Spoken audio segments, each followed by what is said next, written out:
morning, good afternoon, good evening. The scripture passage is from the Gospel of St. Matthew. As soon as the meal was finished, he insisted that the disciples get in the boat and go on ahead to the other side while he dismissed the people. With the crowd dispersed, he climbed the mountain so he could be by himself and pray. He stayed there alone late into the night. Meanwhile, the boat was far out to sea when the wind came up against them and they were battered by the waves. At about 4 o'clock in the morning, Jesus came forward and then came toward them on the water.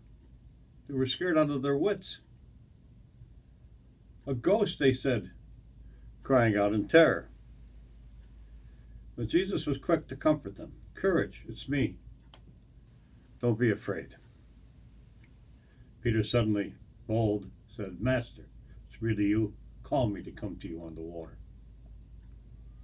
He said, "Come ahead." Jumping out of the boat, Peter walked on the water to Jesus. But when he looked down at the waves churning beneath his feet, he lost his nerve and he started to sink. He cried, "Master, save me." Jesus didn't hesitate. Reached down and grabbed his hand. Then he said, "Faint heart, what got into you?" Two of them climbed into the boat, and the wind died down. Disciples in the boat, having watched the whole thing, worshiped Jesus, saying, "This is it. You are God's Son, for sure." I believe most of us were saddened when we learned of Bill Cosby's fall from grace. He had been to many of us a beloved comedian, later years a statesman-like figure, who made positive comments and statements when racial unrest might have shaken a city. Their tears matched his when his son, his name I believe was Ennis, was shot and killed by robbers near a California freeway.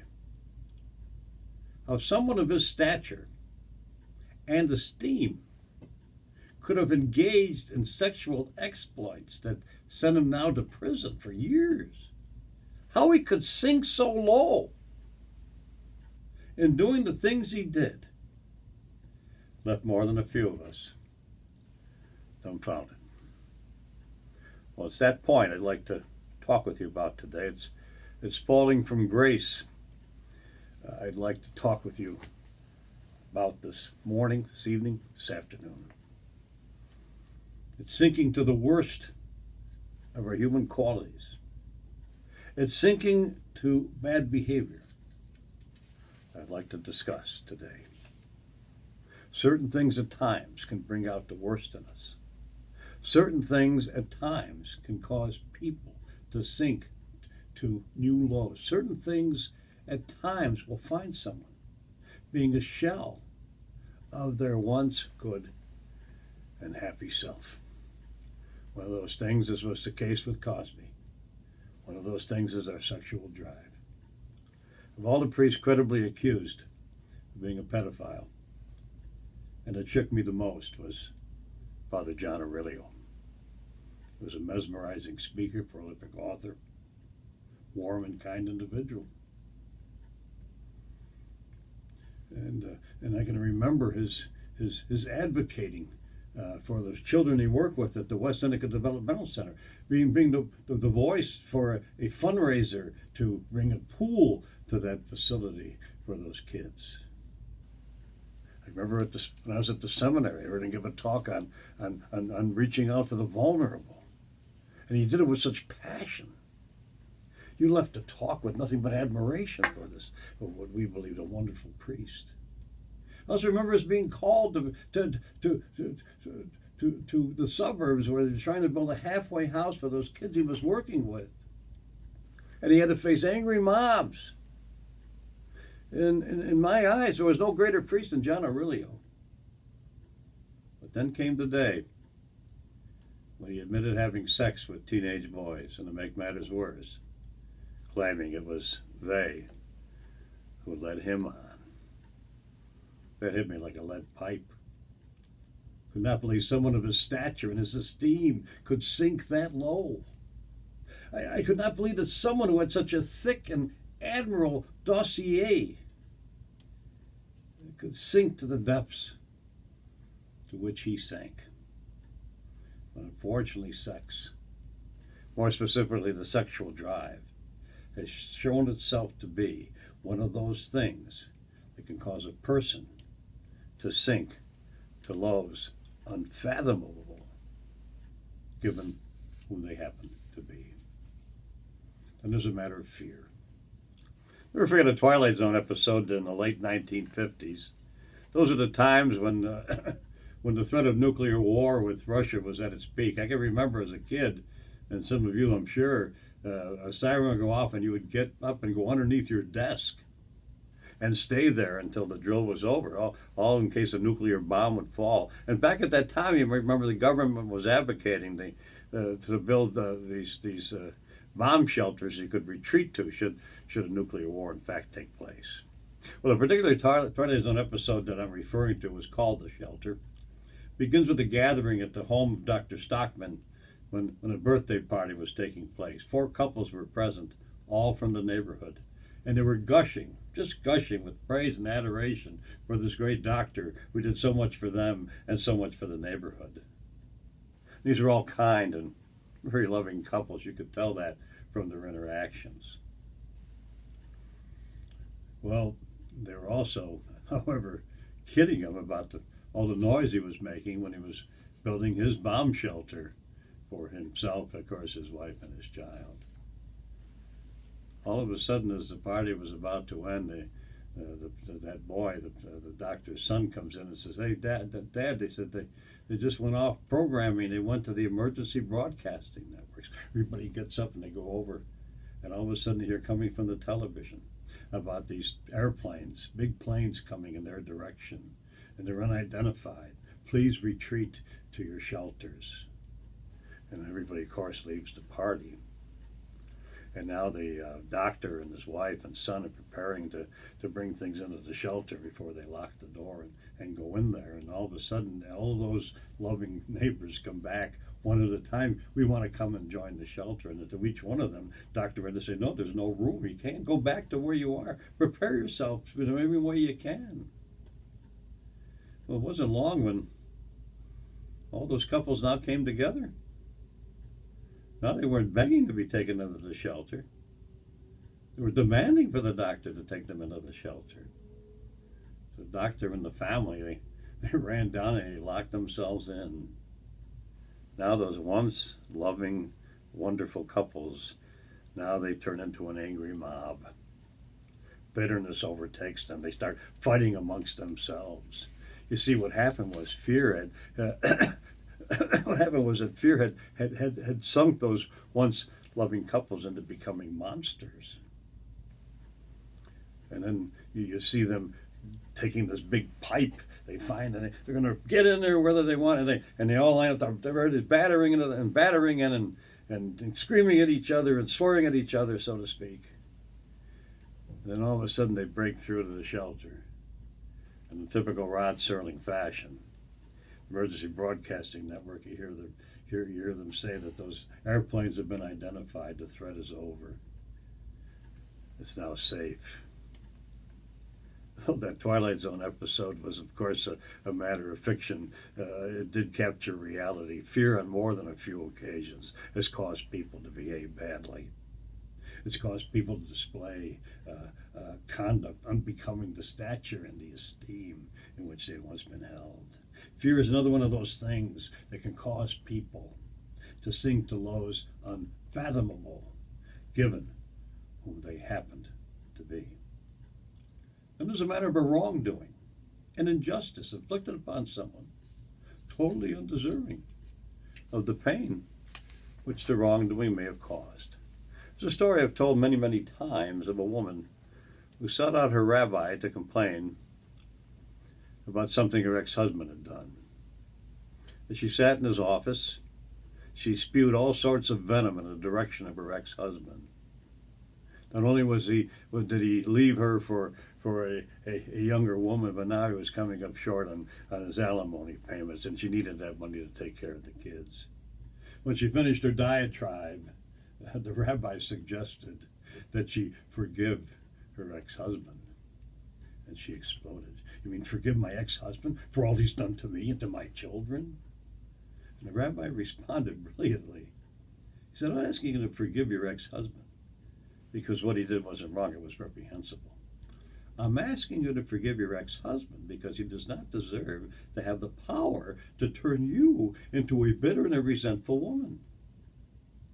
A wrongdoing can cause good people to behave badly, can cause an otherwise wonderful person to stoop to lows unbecoming their nature, to display reactions of bitterness and resentment and revenge, sinking them to the level of the wrongdoer. I like what the old Quaker who had an encounter in the store with the man who unloaded his anger upon him. As they walked out of the store, the Quaker man's friend said to him, "Why didn't you just zap him back?" And he turned to his friend and said, "Look, I've learned a long time ago not to let the behavior of others determine my own behavior." Fortunately, few have learned that lesson. All too often, a wrongdoing has found a way of turning the recipient into a wrongdoer. A wrongdoing, along with our sexual drive and our fear, has shown itself to be one of those things that can cause people to sink to lows unfathomable, given whom they once happened to be. Then there's a matter of misfortune. You know, it's hard to get through life without a misfortune or two entering into our life. And then oftentimes that misfortune can sink us to a low. It has us doing something that we shouldn't do. I recall a friend of mine who was known far and wide for the many good things he had done. He did wonderful things for a good many people. He was honored and acclaimed multiple times for his tremendous generosity. Now, you would have thought that the acclaim and the esteem in which he was held would have filled him with long-lasting joy and happiness and peace. But then one day a misfortune befell him. He grew despondent. He sunk to a deep low. And a few days later, he was found in his chair, dead from a self-inflicted gunshot wound. Unfair happenings, misfortunes, can cause us to sink to great lows, sometimes so low that one resorts to doing something bad, to doing things they shouldn't do, lows which you thought would have been countered, given all the highs they had previously enjoyed. Then there's a matter of our electronic devices. The better books I've read this year is the book Falter by Bill McKibben. Told of a shocking statement in regards to our electronic devices. It told of how teenagers of today are physically safer because they're drinking less and having less sex. But the bad news of the report was that it happens to be the case. That happens to be the case because teenagers rarely go out anymore. The number of teens who get together with their friends dropped by 40% between 2010 and 2015, and that's still going up. They're in their bedrooms, of course, but they're not studying, not working. They're, of course, texting and looking at their electronic devices, usually alone, with no one there to counter the negative messaging. McKibben noted that the more Facebook entries a teenager will look at today, the greater the unhappiness they feel. And unfortunately, that unhappiness isn't just a mild malaise. 8th graders who are heavy users of social media increased their risk of depression by 27%. Teens who spend hours a day or more on electronic devices are more likely to be at the risk of suicide. Depression symptoms amongst girls has risen dramatically over the past few years. And all that means is that our electronic devices could sink us to great lows. It's been found that the vast majority of tweet messages are negative and not positive.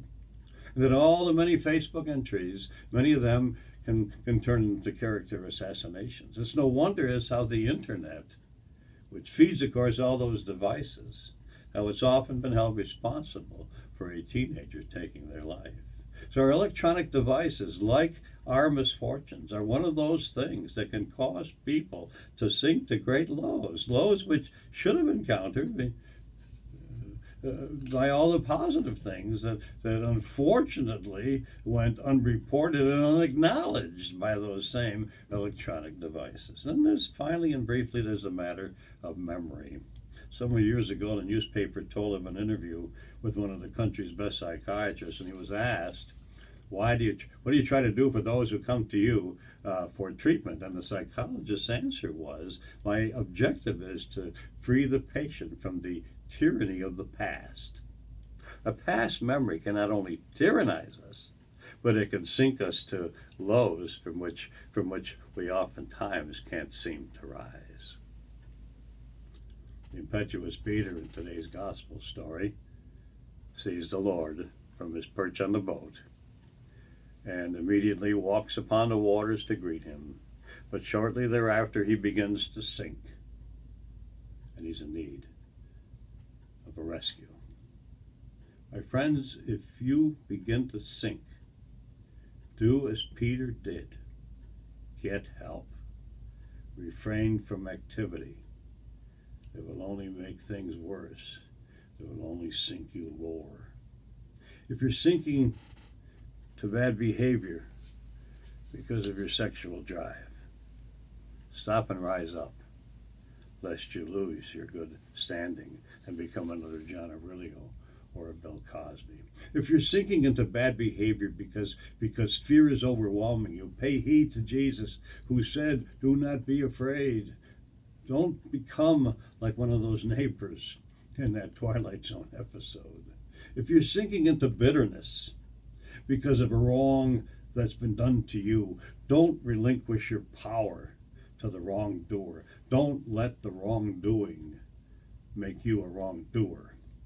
If you're sinking into sorrow and melancholy because a misfortune has befallen you, pay heed to Michael J. Fox and his Parkinson's disease, Stephen Hawking's and his Lou Gehrig's disease, Nelson Mandela and his prison term, Helen Keller and her blindness, and all those many others who made their misfortune into something spurring them to rise to great heights instead of falling to great lows.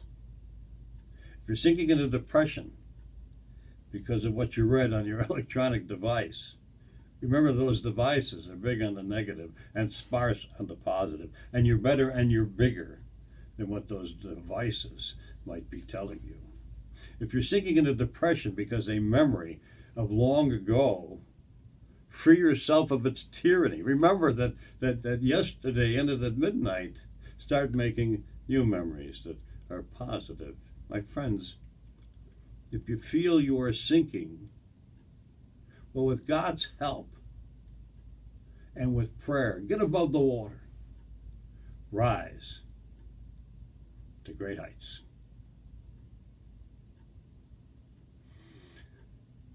Have a good day, everybody.